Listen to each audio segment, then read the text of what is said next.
Good morning বন্ধুরা, আশা করি সকলে ভালো আছেন। এই যে সকালে কাজ হয়ে গেছে, ব্রাশ নিয়েছি, ব্রাশ করব, আর রান্না করতে হবে। মেঘলা, আজ বৃষ্টি থেমে গেছে কিন্তু মেঘলা এখনো কাটেনি। আর দাদা ভাই বাজারে যায়নি, তবুও পাড়া থেকে আজকে মুরগির মাংস নিয়ে এসছে। কালকে ফ্যান ভাত খেয়েছি বলে আজকে চিকেন রান্না হবে। তাহলে ফ্রেশ হই, পরে দেখা হবে।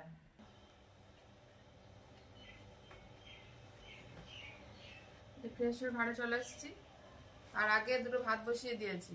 আজ এমনি অনেক বেলা হয়ে গেছে, আজ রান্না গ্যাসেও হবে অন টাইমে। বৃষ্টি, সব জ্বালানি ভিজে গেছে, তাই গ্যাসে ভাত বসিয়েছি। সতেরো সময় ঘরে ঘুমাচ্ছে, ওরা আজকে ঘুম থেকে উঠেই ভাত খাবে। এখনো নাক ডাকছে, 9টা 9:30 বাজতে আসলে। অনেক বেলা হয়ে গেছে। কালকে জামা কাপড় কিছু শোকায়নি, এসব নিয়ে এখন ছাদে যাচ্ছি নাড়তে। ছাদের কি অবস্থা,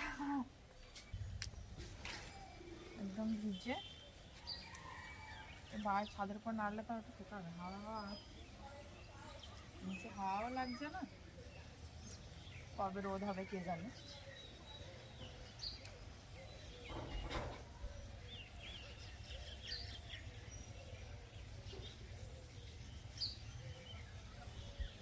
এই প্রদীপ, সেই মাটি এখানে ছিল, সবটা কেমন হয়ে গেছে, নিয়েও যাওয়া হয়নি, ভিজে গেছে সব।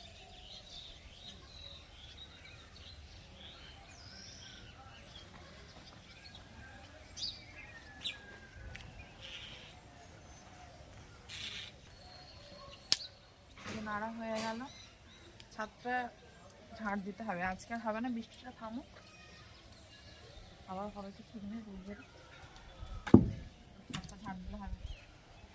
নিচে যাই। সত্যম শুভম খেতে বসে পড়েছে ঘুম থেকে উঠে। আজকে রেকর্ড করলো, কটা বাজে? 10টা 15 বাজে। 10টার সময় উঠেছে, ব্রাশ করতে করতে 15 মিনিট লেগেছে। 10টার সময় ঘুম থেকে উঠেছে। আর এই যে দাদা ভাই মধু মধু নিয়ে এসছে, পাড়ায় বিক্রি করতে এসেছিল। কোথা থেকে নিয়ে এসছে এটা? এটাই আমাদের বাড়ির পাশে একটা বাগানে তোমার এই মধুর চাক ভাঙলো। চাক ভেঙেছে, একদম টাটকা মধু। মধুটা একদম গাঢ়, একদম নতুন।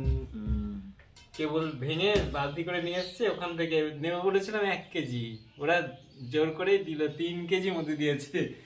এমনি 200 টাকা কেজি, কিন্তু এই মধু কিনতে গেলে 500 টাকাতেও পাওয়া যাবে না এই মধু। হ্যাঁ, সেটা পাওয়া যাবে না। লাগে আমাদের নিয়ে একদম 3 কেজি মধু। এদিকে খাবার, সকালের খাবার হচ্ছে কি বলছে শিবম, এই যে বেসম দিয়ে, পেঁয়াজ দিয়ে, ডিম দিয়ে পকোড়া, এই শুকনো লঙ্কা ভাজা, পেঁয়াজ কুচি, যে আলু সেদ্ধ, ডাল সেদ্ধ। দাদা ভাই মাখবে, মাখা করছে। শুকনো লঙ্কা দিয়ে মাখবে, যা লাগবে না খেতে। একদম পেঁয়াজ কুচি দিয়ে। তাহলে আমরা সকালে খাওয়া খেয়ে নিই, পরে আবার স্নান করাতে হবে দের, আবার দুপুরে রান্না আছে। এই সত্যম শিবম থেরাপি নিচ্ছে খাওয়ার পরে।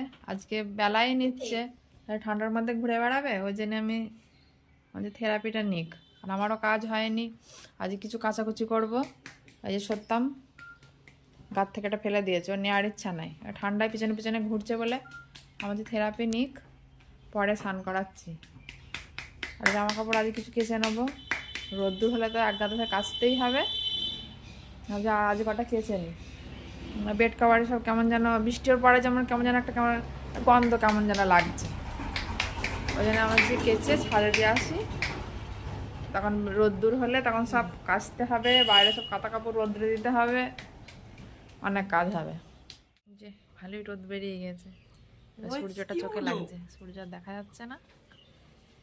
আর এই যে সত্যম শিবম ওই ঘরে বসে বসে জানলায় ফোন দেখছে। রোদটা বেরিয়ে বেশ ভালোই হয়েছে, জামা কাপড়গুলো শুকিয়ে যাবে। ছাদে যা আছে ছাদেও শুকিয়ে যাবে। ছাদে বেড কাভারগুলো নেড়ে দিয়ে এসছি। এই রোদটা ভালোই লাগছে। কদিন বৃষ্টি হচ্ছিল না, মনে হচ্ছে কমে যাচ্ছে আবার আস্তে আস্তে। আসলে মেঘটা রয়েছে, মেঘের জন্য কমে যাচ্ছে। আমি রান্না বসিয়ে দিয়েছি, দুপুরে রান্না হচ্ছে। গ্যাসেই হচ্ছে, জ্বালানি ভিজে আর কি হবে, গ্যাসেই হচ্ছে, তাও তো সময় লাগবে।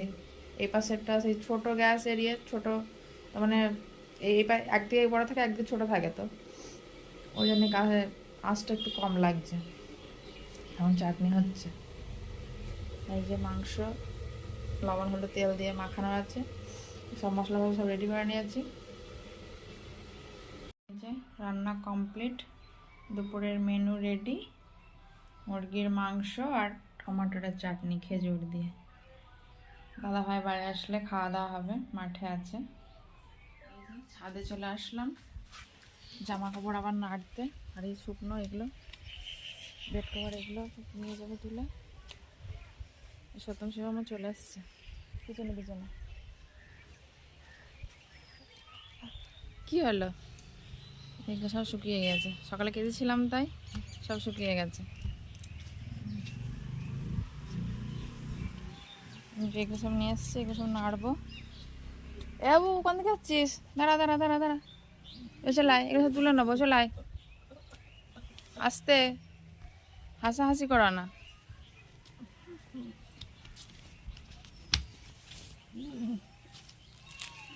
কি করছিস রে? ছাদটা ঝাঁট দিয়ে নিলাম, পাটকাটি পরে ভর্তি ছিল, রোদ্দুর বেরিয়ে গেল, ঝাঁট দেওয়া হয়ে গেল। এই দাদা ভাই বাড়ি চলে আসছে, ওই যে নিচে দাঁড়িয়ে। স্নান করবা তো?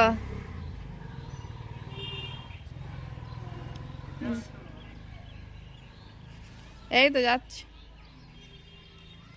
দেরি হলো কেন তো আসতে? আরে কালকে মাঠে যাইনি, আজকে মাঠে গিয়ে মাথা ঘুরে গিয়েছি। কেন? আরে কুমড়োর মাচা পড়ে গিয়েছে, একদম পুরো শুয়ে পড়েছে মাছা। যে কুমড়োটা ভালো, যেটা সবে ধরা ফেলেছে, ওই মাছটাই একদম পুরো পড়ে গেছে। দেখতে হবে কোনো রকম করে একটু থেউ কুমড়ো কাটার মতো করে আসলাম, কিন্তু সে আর গাছটা নষ্ট মতো হয়ে গেছে, ঘেঁটে ঘেঁটে গেছে, কুমড়ো দাগ হয়ে গেছে অনেক। যা হবে আর কি হবে। হ্যাঁ, আর বৃষ্টিতে করেছে তো আর কি হবে, এটা আর লোকে করেনি, লোকে করলে আর পিটিয়ে মেরে ফেল দিত। না স্নান কর, না কুমড়ো কাটবা তো? হ্যাঁ কাটতে হবে, যে কটা হবে কেটে ফেলতে হবে, দাগ দাগ হয়ে গেছে। দুই ভাই ফোন নিয়ে ঠেলাঠেলি করছে, এ বলছে আমি দেখবো, ও বলছে আমি দেখবো। ওই শিবম একটু ফোনটা সরিয়ে নিয়ে গেল, ওই সত্যম পাল্টাতে যাচ্ছে, ওর হাত চেপে ধরছে, ও নিজে খালি পাল্টাবে। ওই যে দুই ভাই করছে কি, এই সত্যম রেগে যাচ্ছে। আসলে বিকালবেলার ফোন একটুখানি ফোন দেখে, ফোন বিকালবেলা সারাদিনই দেখে। এখন বিকালবেলা কি করবে, আজকে আর বাইরে বার হওয়া হয়নি, ওই জন্য খাটের উপরে বসে দুই ভাই ওই যে পাল্টাপাল্টি করছে খালি। এই এক এক করে দুই ভাই মিলে দেখ ঠেলাঠেলি করছিস। আসলে শিবম খুব পাজি, ও সেই খালি সরিয়ে সরিয়ে দেয়, দেখে না, খালি পাল্টাই, ওই জন্য দাদা রেগে যায়। বাইরে পাখি কিচিরমিচির করছে, আর একটু পরে আবার সন্ধ্যা হয়ে যাবে,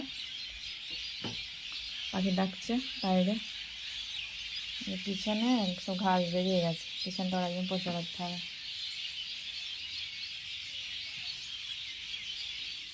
যে সত্যম শিবম সন্ধ্যাবেলা চা বিস্কুট খাচ্ছে, আমাদের খাওয়া হয়ে গেছে, ওর আজকে লাস্ট হয়ে গেছে, মানে বসে বসে খাচ্ছে কেন।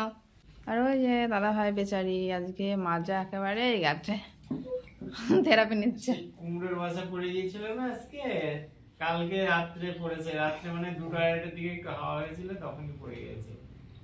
আজকে মাছা তুলতে গিয়ে মাজায় ভালোই চোট পেয়েছে। একটু থেরাপি না নিলে কালকে সকালে খুব কষ্ট হবে, এই জন্য একটু থেরাপি নিই, মাজাটা একটু শার্ট করি, মায়া সোজা হোক, মাজাটা সোজা হোক। নাও শিবম খেয়ে নাও। সত্যমা খায় গেছে, ও চা খেয়ে আবার লজেন্স কে খায়। আমিও রান্না বসিয়ে দিয়েছি, এবার কাজ করাতে হবে, যে কাজ করানো হয়নি, সারাদিন কাছাকাছি করতে গিয়ে সময় চলে গেল। তাহলে বন্ধুরা পরের ব্লকে আবার দেখা হবে, নমস্কার।